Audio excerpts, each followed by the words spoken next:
Sign it now, Olivia. Your sister needs this more than you. My father's voice was cold as he slid the transfer papers across the table, completely ignoring the graduation celebration happening around us. My mother stood beside him, her hand resting on my sister Kate's shoulder, both of them staring at me with expectation in their eyes. I looked down at my fresh MIT diploma, still pristine in its leather holder, then at the stack of legal documents that would sign away everything I'd built over the last 4 years. My hands didn't shake as I picked up the papers, though my heart was racing. No, I said quietly, placing the documents back on the table. My father's face darkened. This isn't a request. Your sister's startup failed and she needs a fresh start. Your little coding projects can be her stepping stone. Little coding projects. That's what they'd always called my work, even after I'd won the university's Innovation Award, even after my AI security system had caught the attention of major tech companies. To them, I was still the quiet daughter who needed to sacrifice for her more ambitious sister. Kate smirked, twirling her designer watch. Bought with our parents' money, no doubt. Come on, Liv. It's not like you're doing anything serious with them. I have actual business experience. Business experience. Right. Her failed fashion app that burned through $200,000 of our parents' money in 6 months. Those patents are mine, I said, my voice stronger now. I developed the AI system myself, spent 2 years perfecting it. I'm not signing anything. My father snatched up my diploma holder, his face red with anger. You ungrateful little. He ripped the diploma in half, the sound cutting through the restaurant's ambient noise. You think you can disobey me, after everything we've done for you? The other diners turned to stare, but I remained calm. 4 years at MIT hadn't just taught me coding, it had taught me strategy. Everything you've done for me? I asked softly. You mean the student loans I took out myself? The part-time jobs I worked while Kate got unlimited credit cards? That everything. Don't you dare, my mother hissed. Your sister has vision, ambition. You just hide behind your computer all day. These patents would be wasted on you. I stood up, smoothing my graduation gown. I think we're done here. If you walk away now, my father threatened, you're no longer part of this family. I looked at them, my father gripping my torn diploma, my mother's disapproving frown, Kate's smug smile, and felt a strange sense of peace. You never saw me as part of this family anyway. I was just your backup plan for Kate's failures. How dare you? Kate shrieked, but I was already walking away. What they didn't know, what none of them had bothered to ask, was that I'd already met with Microsoft's acquisition team yesterday.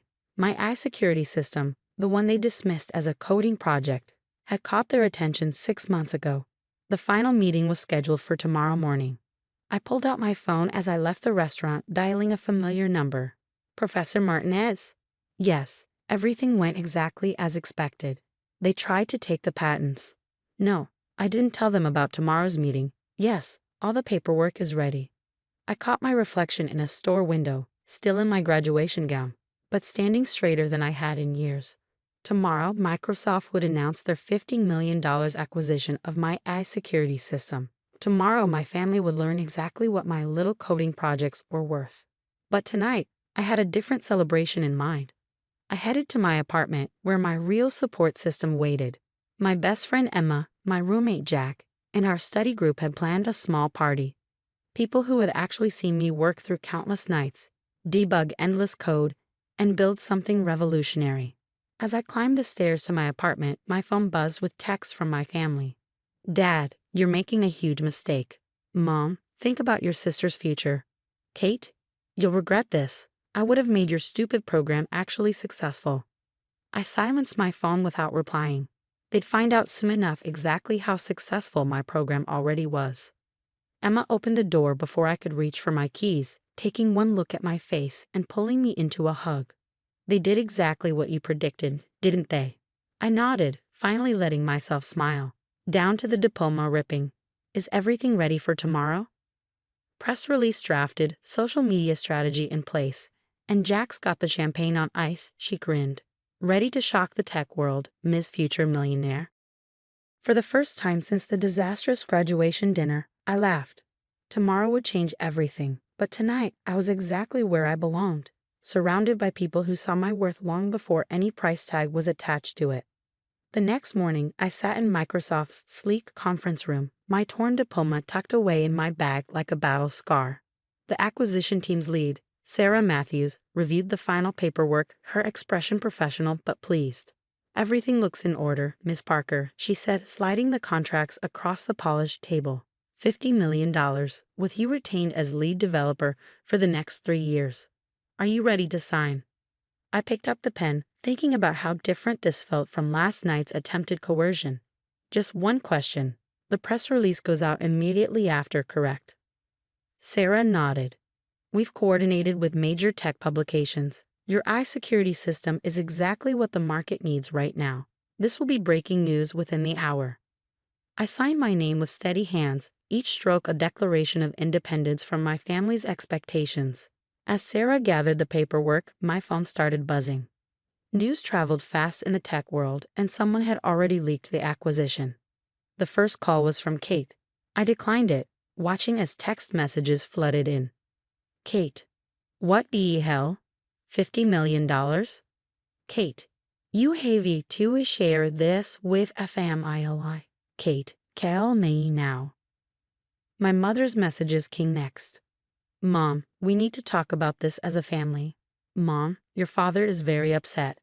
Mom, you owe your sister a chance to be part of this. I turned off my phone as Sarah led me to the press conference. Cameras flashed as I shook hands with Microsoft's CEO. My little coding project, now headline news. I delivered my prepared statement flawlessly, describing how my AI system would revolutionize cybersecurity for small businesses. By afternoon, my face was on every tech news website. MIT graduates AI innovation acquired for $50 million. Young female developer revolutionizes security tech. Microsoft's newest rising star. Emma met me outside Microsoft's building, holding up her tablet with the headlines. You're trending on Twitter, she grinned. And guess who's been trying to reach me all morning? Let me guess, my family? Your sister called 6 times. She tried to convince me she was your business partner and needed urgent access to your contracts. I shook my head, unsurprised. And my parents? Your dad left a voicemail saying there must be some mistake, that you couldn't have done this alone. He wants to review the deal with his lawyers. We headed to my apartment, where Jack had set up an impromptu celebration. As we walked in, my phone rang again, this time from an unexpected number. Grandma? Olivia, darling, my grandmother's warm voice filled the line. I just saw the news. I always knew you were brilliant, even when your parents couldn't see it. Tears pricked my eyes. Grandma had been the only one who supported my interest in coding, secretly helping me buy my first computer when I was 12. Thanks, Grandma. That means a lot. Your grandfather would be so proud. He always said you had his inventor's spirit. She paused. Your parents are here, raising quite a fuss. They're insisting you tricked Microsoft somehow. I sighed. Of course they are. Don't worry about them, dear. I set them straight, told them how I've watched you work on this for years while they were busy throwing money at Kate's schemes. Her voice hardened slightly. They're just realizing what they've lost. After talking with Grandma, I finally checked my messages. Among the congratulations from classmates and professors was an email from my father's lawyer demanding a family meeting to discuss the distribution of assets. Emma read the email over my shoulder and snorted. They really don't get it, do they? They think they can still control you. They never saw me, I said, closing my laptop. They were so busy trying to make Kate successful that they missed what was right in front of them. Jack raised his glass. To their massive oversight and your incredible success. As we celebrated, another email came through, this time from a major tech magazine wanting to do a cover story. The subject line read, From MIT to Microsoft, the hidden story of tech's newest millionaire.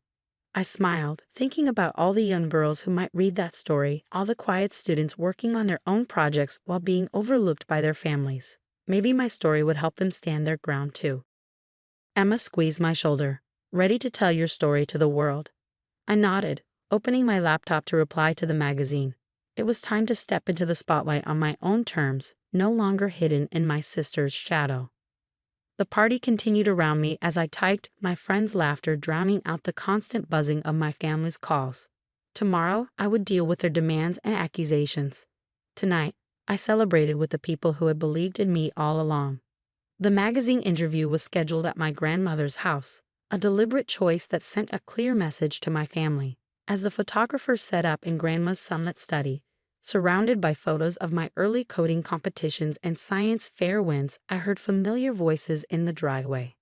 "They're here," Grandma announced, peering through the curtains. "Right on schedule." My parents and Kate stormed up the path exactly as I predicted. The magazine journalist, Diane, raised an eyebrow. "Are they part of the interview?" "They're about to be," I smiled. "Keep recording." The door burst open, my father leading the charge. "This ends now, Olivia. You're making a mockery of this family." "Please, do explain how my success mocks our family," I replied calmly, gesturing to Diane. "I'm sure the readers would love to hear your perspective." They froze, finally noticing the cameras and recording equipment. Kate's face flushed as she recognized the magazine's logo on Diane's notebook. "You planned this," my mother accused, her voice shaking. "You deliberately set us up." "No, Mom, I'm just done hiding. You wanted to force me to sign over my patents." "Let's talk about that. You ripped up my diploma. Let's discuss why." I turned to Diane. "My family has an interesting view on success. They believe it only counts if it comes from their chosen child." "Olivia, stop this immediately," my father demanded, but Grandma stepped between us. "No, Gregory, you stop. I've watched you dismiss Olivia's achievements for years. You threw money at Kate's failed ventures while Olivia worked part-time jobs to fund her research. Now you want to claim her success. Not happening." Kate sneered, but I caught the panic in her eyes. "You're just jealous because I was supposed to be the successful one. You stole my chance." "Your chance?" I laughed. "You mean like your fashion app that lost $200,000? Or your revolutionary social media platform that never launched? Tell me, Kate, what exactly did I steal from you?" Diane was scribbling furiously, her recorder catching every word. My father noticed and changed tactics.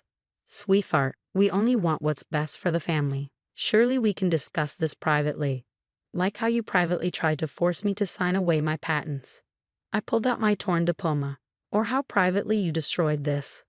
The photographer snapped photos as I held up the ripped certificate. "Perfect. The visual would make an excellent addition to the article." "Miss Parker," Diane interjected, "would you say your family's attitude motivated your success?"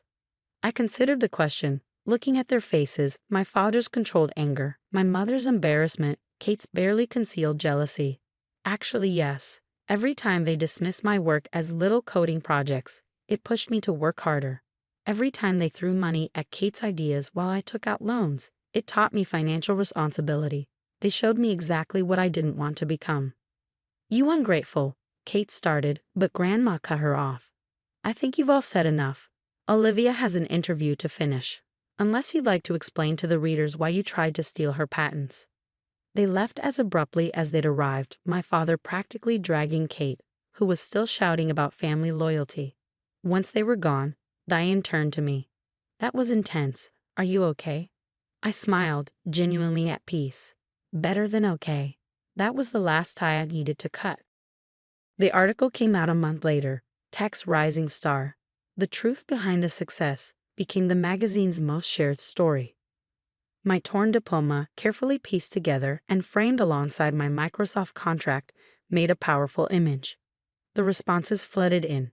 Emails from young developers sharing similar stories, messages from parents acknowledging their own biases, invitations to speak at tech conferences about overcoming family expectations. Kate tried to launch a rival tech company, but without my parents' funding. They'd finally learned their lesson about throwing good money after bad. It fizzled within weeks. My parents made several attempts at reconciliation, all centered around family unity and sharing success. I declined each one. Instead, I focused on building something meaningful. I started a scholarship fund for overlooked tech students named after my grandmother.